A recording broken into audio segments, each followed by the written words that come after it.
Joining us in Washington, Charles Gradhammer. So let's take the disrespect first. You see a problem on 9/11 with the Black Power thing and the kneeling?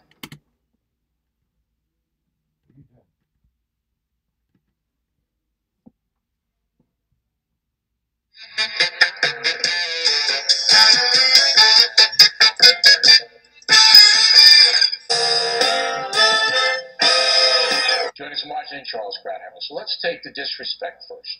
You see a problem on 9/11 with the Black Power thing and the kneeling? I see a problem whether it's 9/11 or not. It is an active form of disrespect, and that's the reason they do it, as a way to get attention and as a way they think to express their protest.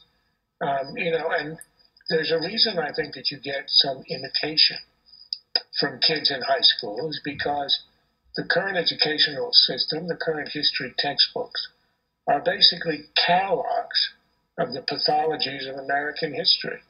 They're all about the racism, sexism, xenophobia, all of the sins of the fathers cataloged, and that's what a younger generation is being taught.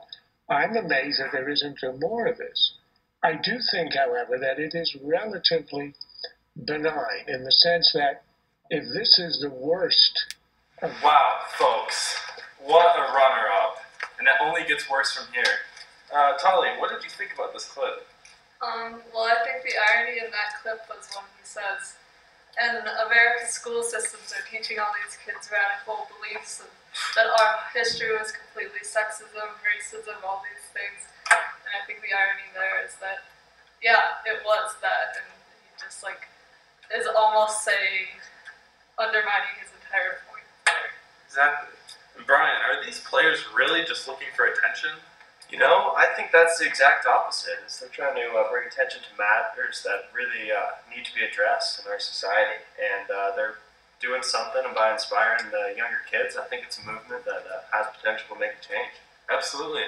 Coming up, we have our second runner-up from our good friend Alex Jones. They're arrogant. I mean, I've been around a lot of Hollywood stars, and they're arrogant douchebags. Well, let me tell you, NFL football players on average are the most trashy, narcissistic, arrogant, stupid idiots waiting to have their heart attacks at age 50 and die on average. They're losers. They're drug addicts. They're failures. They're the most un-American trash on earth, as I've always told you.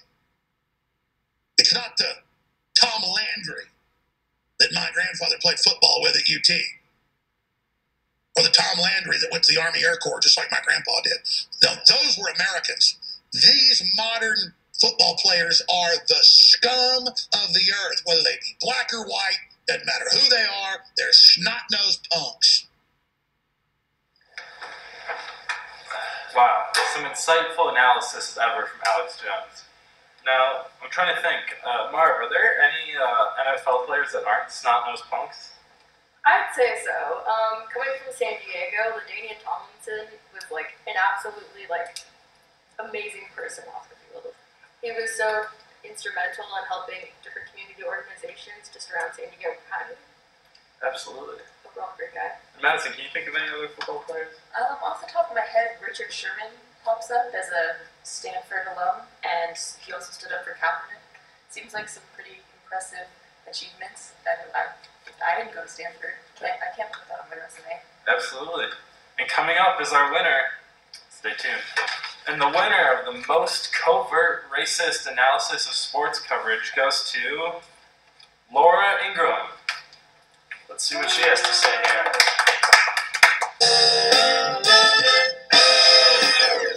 First, R-rated. Here's its barely intelligible, not to mention ungrammatical take on President Trump and a new ESPN podcast. The number one job in America, the point of person, is someone who doesn't understand the people and really don't give a fuck about the people. But wait, there's more gripping insight. ESPN host Carrie Champion asked James and fellow NBA star Kevin Durant about what she described as Trump's racist comments. I feel like our team as a country is not ran by a great coach. It's not even a surprise when he says something. It's not even surprising. It's like laughable. It's like It's that's laughable. It's laughable and it's scary. But it's also scary Right, because right. I shouldn't be numb to your racist Right, comments. right. I shouldn't be numb to your behavior. I'm numb to this commentary. Must they run their mouths like that? Unfortunately, a lot of kids and some adults take these ignorant comments seriously. Look, there might be a cautionary lesson in LeBron for kids. This is what happens when you attempt to leave high school a year early to join the NBA. And it's always unwise to seek political advice from someone who gets paid $100 million a year to bounce a ball. Oh, and LeBron and Kevin, you're great players, but no one voted for you. Millions elected Trump to be their coach. So keep the political commentary to yourself, or as someone once said, shut up and dribble. Must she keep running her mouth like that? And the Golden Banana Award goes to Lauren Ingram. What'd you all think of this clip? I just like the air quotes around racism. I think that was funny. Just the tone of voice that she was using. Yeah, not So patronizing at all. Not at all. Brian? You know, as a viewer of a lot of basketball, I think telling LeBron to just keep dribbling basketball is completely wrong. I mean, he's in a position of great influence over a lot of community members, especially the younger population. And I think he's had a lot of good things to say in the past, so we should be listening to role models like this in our society. And just shut his mouth. I don't understand that rhetoric of telling athletes to stay in their place. I think anytime you're telling someone to do that, it's a problem. Absolutely. Yeah. Well, thanks again to Laura Ingram. Very insightful, and we'll see you on the next one. Bros are pretty amazing. They're innovators, patriots. They consume 2/3 of our nation's light beer and 100% of our Axe body spray. But our bros are in serious danger. Every day, millions of bros drink protein shakes in order to get jacked, yoked, and totally swole. But most bros are unaware of the scary chemicals and artificial ingredients inside these shakes. If bros keep pounding this stuff at this rate, we could face a total bro colony collapse. Without bros, who would get the club crawl? Who would make comments about your physique that aren't appropriate, but still appreciated? Who will remind us to go big or to go home? I forget that shit daily. What would happen to Las Vegas? Or the beaches of New Jersey? Who's gonna make it rain? At Organic Valley, we have a plan to save the bros. It's called Jamal. It's a recovery shake with 26 grams of the protein that bros love, but none of the synthetic junk. Bros don't need to know that it's organic or made with real milk from pasture-raised cows. Just tell a bro it has a ton of protein, and he'll pound the shit out of it. With your help, this could be the first step towards bros making other healthier life choices. And the runner-up for the most offensive commentary on immigrants goes to Pete Wilson. They keep coming. 2 million illegal immigrants in California. The federal government won't stop them at the border, yet requires us to pay billions to take care of them. Governor Pete Wilson sent the National Guard to help the Border Patrol.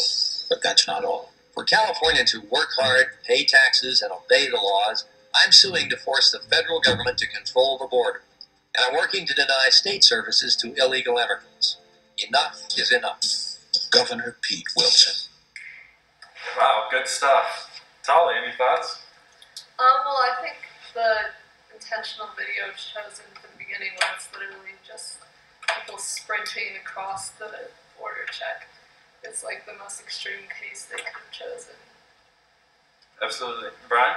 Well, I just think Pete Wilson's commentary there on hardworking individuals, when these immigrants we have coming over are doing the most difficult jobs we have here and are really playing a key role in our economy. So they should be the ones that are honored as hardworking.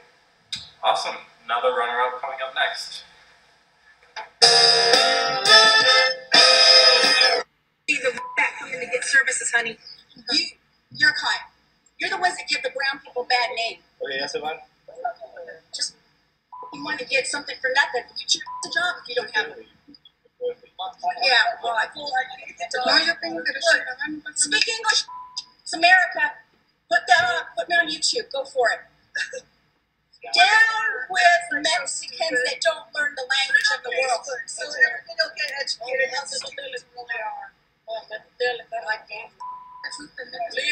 Not you. Not you.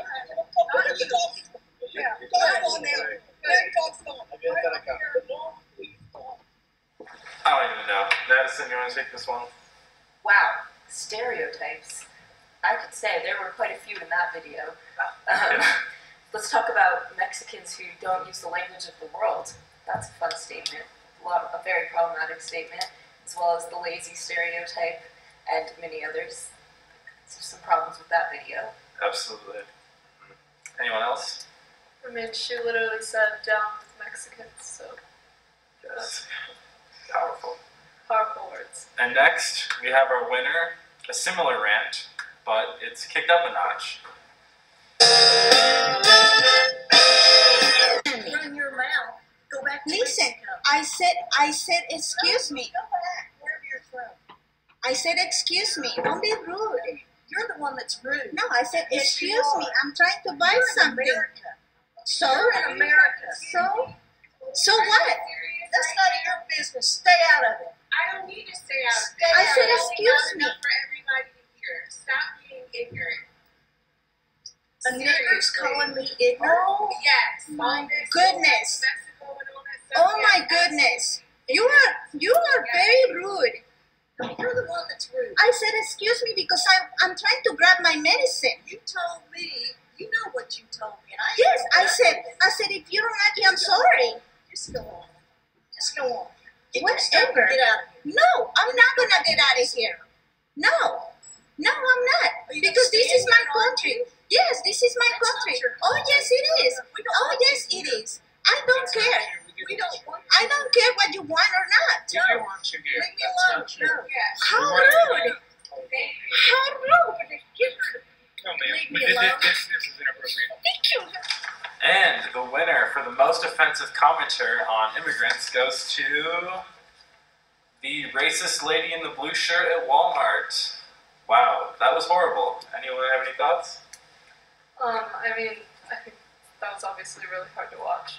But I thought it was interesting how her ignorance was so strong that, like, even when she had the manager saying, hey, can you please leave, and the other woman bystander intervening, she still was saying, yeah, you should leave, and, like, couldn't even comprehend that people didn't want to hear that awful racism.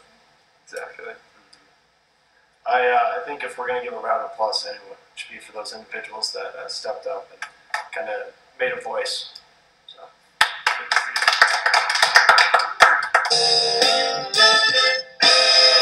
White privilege, whereby some believe that if you are Caucasian, you have inherited advantages in America. Talking Points does not believe in white privilege. However, there is no question that African Americans have a much harder time succeeding in our society than whites do. But the primary reason is not skin color, it's education, and not only book learning. Here are the facts. According to the Bureau of Labor Statistics, the unemployment rate for black Americans is 11.4%. It's just over 5% for whites, 4.5% for Asians. So, do we have Asian privilege in America? Because the truth is that Asian American households earn far more money than anyone else. The median income for Asians, close to $69,000 a year. It's $57,000 for whites, $33,000 for blacks. So the question becomes, why? And the answer is found in stable homes and an emphasis on education.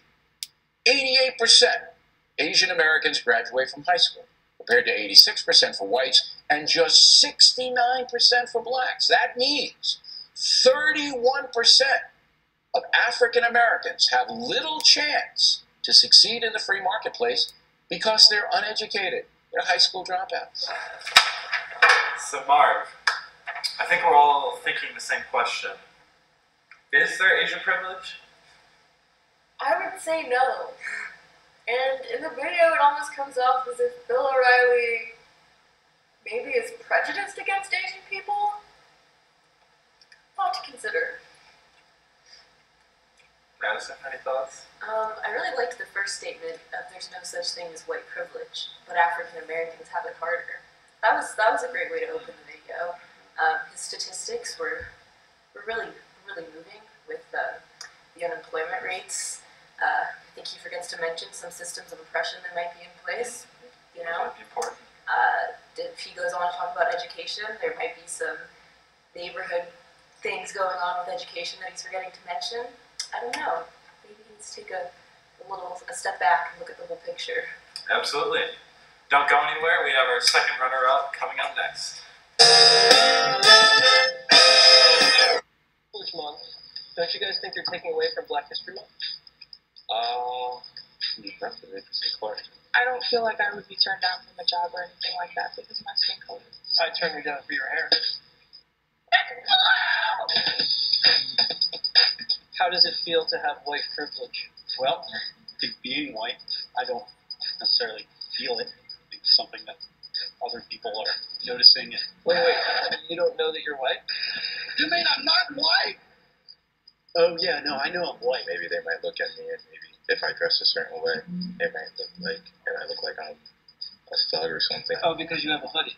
Or a hoodie or Oh, something. wait. Yeah. There you go. Yeah, I might look like a bad guy. Or, If you could change your race, would you do that?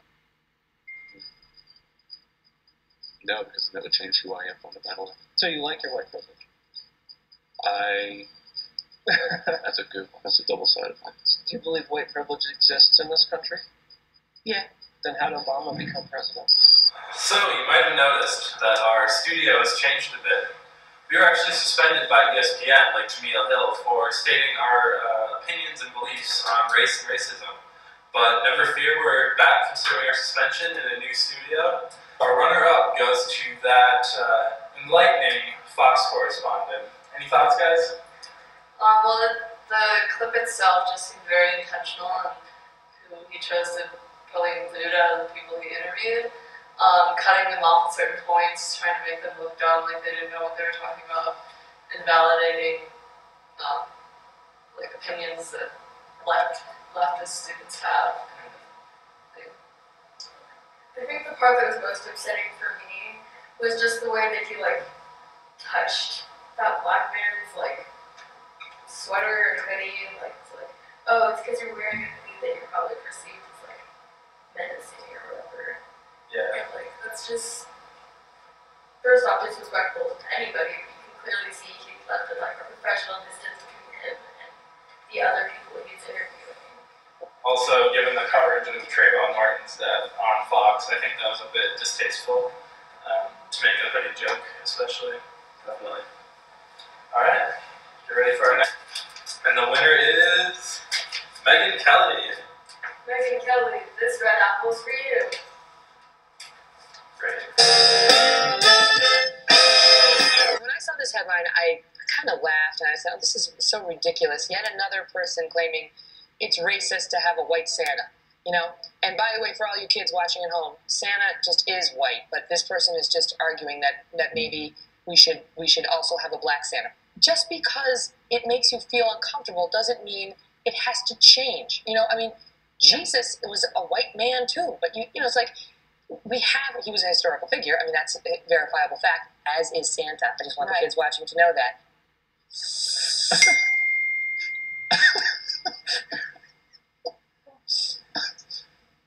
What do we think about the statement on Jesus? Well, I'm pretty sure scientists have proven that Jesus was actually not white, and being born in the Middle East had a very dark skin tone. So there, I would say she's completely wrong, just to start. Yeah, and I also disagree and push back a little bit on her statement that just because something makes us uncomfortable doesn't mean that we have to change it. At the very least, we should consider changing it. Does anyone else have anything? I think it's interesting, sort of just the fact that fake character for Christmas for children itself, the race of that character is such a threat to white people and maybe white supremacists. And I think it's just so interesting that something so insignificant can be seen as such an immense threat, as shown in this clip. Definitely. Stay tuned.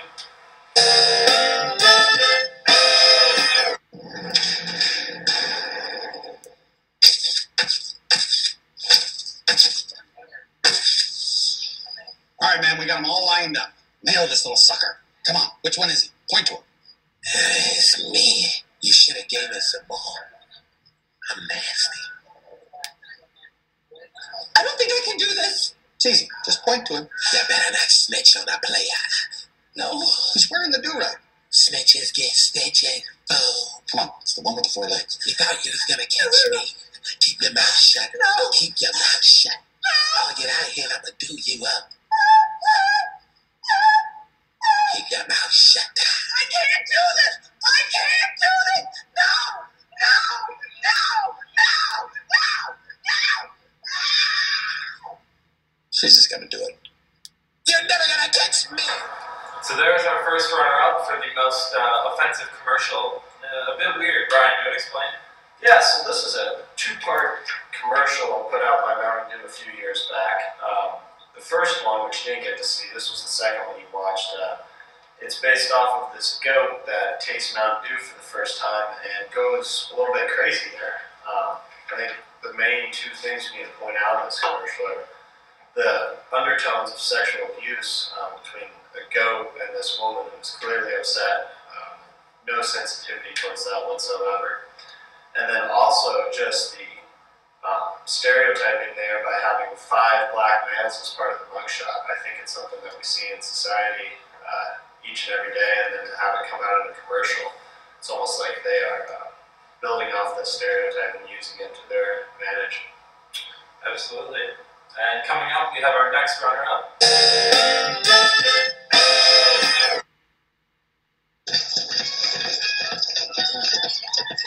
Need a tip when you're stuck in an awkward situation? Too easy. KFC's crowd pleaser. A huge variety of delicious chicken and plenty of tasty sides. So what did you all think about that runner-up? That was truly bizarre. I think just the way, like, imagine this guy who's like, white or whatever, in a crowd of people who were like black, and he just decided to give them fried chicken to be their friend. Yeah, and somehow that was supposed to fix an awkward situation, which, what does that really mean in the first place? It seemed like he felt threatened in that situation almost, and then we have the stereotype of fried chicken, and then we also have this violent, somehow threatening, like, black image being portrayed. Yeah. Great, and coming up is our winner.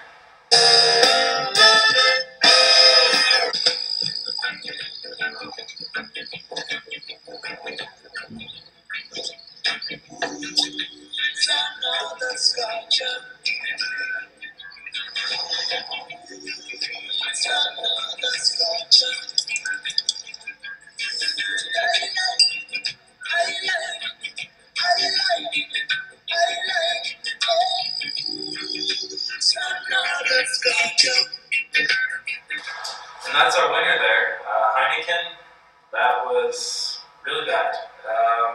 And just so you know, that just recently aired here in America on live TV. Mara, would you like to present them their award? Yes, Heineken, like, here's your red apple. So, what are our thoughts on this commercial? This commercial is pretty much just instilling the idea that white is right. It was very uncomfortable to watch and definitely inappropriate to be on live TV. Definitely. Brian? Yeah, I mean, if you watch there closely, the ball clearly slides past 3 black individuals and then ends up at this white woman drinking a glass of wine, yet this beer is lighter, so it replaces it. And just the fact that they use those differences in race is just repulsive. Definitely. So that's our show. Thank you very much for watching, and we'll see you next time.